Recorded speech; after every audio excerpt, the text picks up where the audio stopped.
Hi, welcome to Curtis Goes Corner. Proud to live in the greatest country in the world. Unfiltered opinions, no PC discussion here. Agree, disagree, hate it, love it, it's all good. Sit back and enjoy some unfiltered commentary. We discuss politics, culture, interviews, and more. Your comments are always welcome. Please help the channel by hitting that subscribe button. Doesn't cost a thing. And as always, thanks for your support.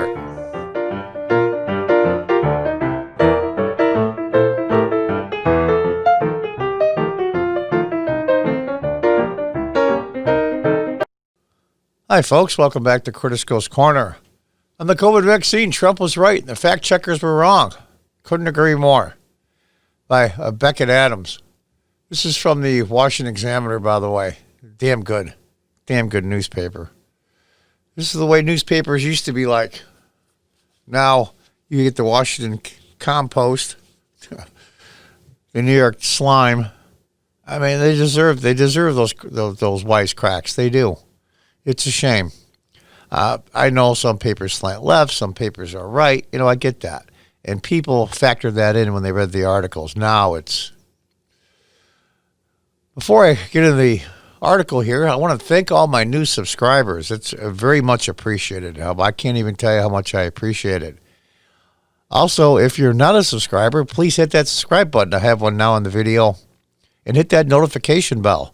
I'm a very small podcast. I'm a tiny fish in a large ocean. And I'm hoping to get 1,000 subscribers so I can get some equipment and really ramp up the channel. And I can't do that without your help.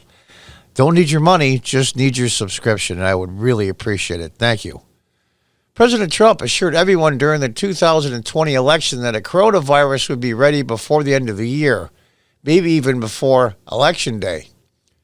Media fact checkers said he was mostly mistaken, if not lying outright. Well, he's just saying that so he can get votes. Oh, okay. On Monday, the first coronavirus vaccination took place in Queens, New York. Sandra Lindsay, a nurse and director of patient services in the intensive care unit at Long Island Jewish Medical Center, received the shot, the first known clinically authorized inoculation outside of a vaccine trial, the New York Times reported. Oh, the New York Times reporting news now. Huh. COVID-19 vaccinations are taking place elsewhere across the United States. That's it. The first vaccine doses are in. It's a tweet from Max Philby. So what about those fact checks? In March, the Washington Post published an article seeking to fact check Trump's accelerated timeline for a coronavirus vaccine. President Trump, the article reads, has adopted a new refrain. A vaccine for the novel coronavirus would be completed in record time. On several occasions, the president has bragged about the speed in which the experts and pharmaceutical companies are working on the vaccine. Trump appears to be expediting the vaccine development process, misrepresenting how fast the vaccine will be available to the public in fighting the novel coronavirus, read the article's bottom line. And that Dr. Anthony Fauci, who lied about the importance of the face mask, has repeatedly corrected the president's comments on the vaccine to put forward a more accurate timeline. Later in May, Trump said during a Rose Garden event, "We're looking to get it by the end of the year, if we can, maybe before." He tweeted later, "Good numbers coming out of states that are opening. America is getting its life back. Vaccine work is looking very promising. Before the end of the year, likewise, other solutions." NBC was quick to challenge those assertions with a fact check, and that cites experts who say he needs a miracle to be right. Asses. Absolute asses. The bunch of them. You know, I'll tell you the truth, that old joke.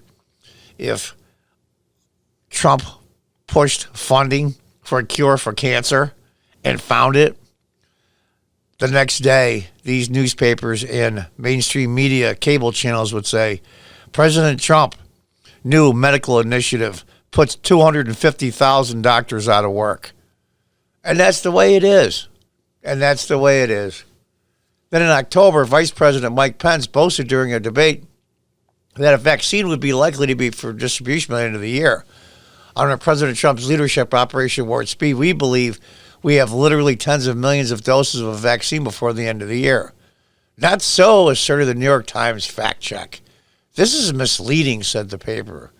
Though its expedited vaccine development program, Operation Warp Speed, the Trump administration is already funding the manufacturing of millions of doses of corona vaccines and has contracts with 5 drug makers that have vaccine candidates in late-stage trials. Jesus. You know, these guys are going to be lost without Trump, absolutely lost. They've discredited themselves. They've become reality TV. I mean, Jesus, you remember one time, it was almost a week, CNN and all those clowns went on about how the president got 2 scoops of ice cream instead of 1. These morons are doomed, absolutely doomed. And we should get a little straw poll going that looks like that President Biden will be sworn in on January 20th, or I should say former Vice President Joe Biden. Let's get a little straw poll going. How long before everything that goes wrong in the country is blamed on Trump? You want to bet the whole 4 years? Want to bet the first year, a year and a half? Well, let's get a stick pool going. This should not surprise you. Fact-checking in the age of Trump has been mostly about fobbing off obviously biased news reporting and opinion commentary as impartial, dispassionate, expert analysis. Congratulations, fact-checkers. In your rush to dunk on Trump, who is already widely distrusted, you managed to diminish further your own credibility while dragging down the health experts who also ended up being wrong about the coronavirus timetable. Let's hear it for our trust in our institutions. It's, I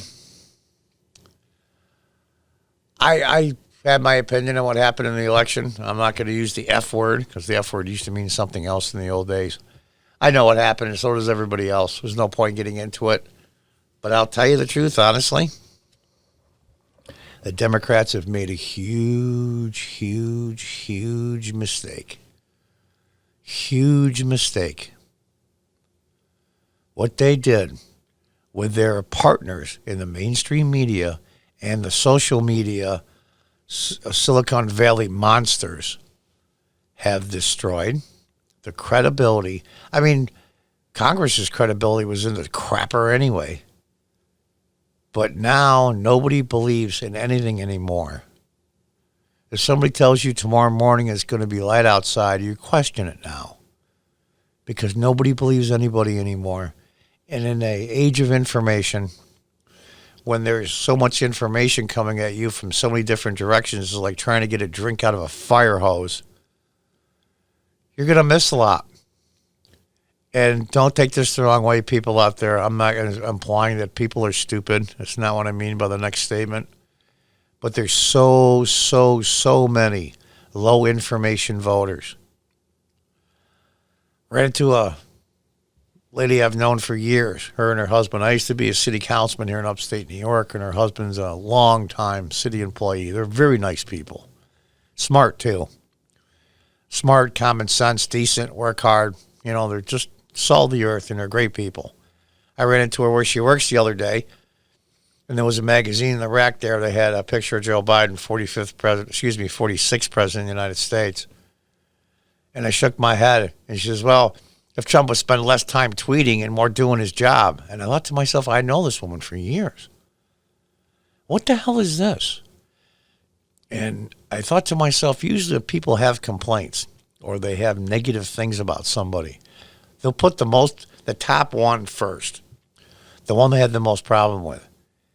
And she didn't like him because he tweeted too much? This is what I mean by low information voters. I'm not saying she's stupid. She's a very nice person, and she is very smart, and so is her husband. They're great people, and that's the part I don't get. They take their information in partial sentences, 15, 20s, and if they're lucky, 30-second sound bites. People have made a huge, huge mistake. Even with the supposed FRAUD, can't use the word anymore, they still made a huge mistake in what they did. The Democratic Party has destroyed itself. And the next 2 years are going to prove that. I'm almost tempted to root for the Democrats winning both the Georgia Senate seats because these morons could screw up a one-car funeral. I mean, my God, my God. Look at the fake Russian collusion. Look at the ridiculous impeachment. And by the way, years ago when Republicans went to impeach Bill Clinton over that stuff, and they actually had real evidence. I thought that was a misuse of the Constitution as well, and so was this one. It's asinine, it's childish, and more importantly, it's dangerous what they did. I hope never, ever, ever in my lifetime or beyond that an American president has to go through this crap again and relentlessly 24/7. We're going to see how the mainstream media now starts saying that Trump was right about this and Trump was right about that.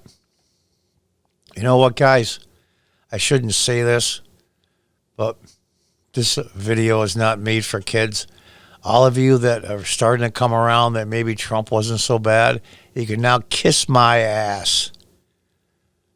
You screwed over the American people. The guy was a pompous ass, there's no question. He's got some serious personality flaws. And I'm a huge Trump supporter still because I care about policy more than the person. And oddly enough, just last week, I believe, or 2 weeks ago, former President Barack Obama, notice I use president as a show of respect, even though 99% of what he believed and I don't, said that people don't vote on policy anymore. And the damnedest part is he may be right. He may be right. It used to be issues in policy. My God, what's happened? The low information voter is out there. And scary as it might sound, they're voting. And I hope that they don't vote in Georgia. Anyway, folks, until next time, goodbye and good luck.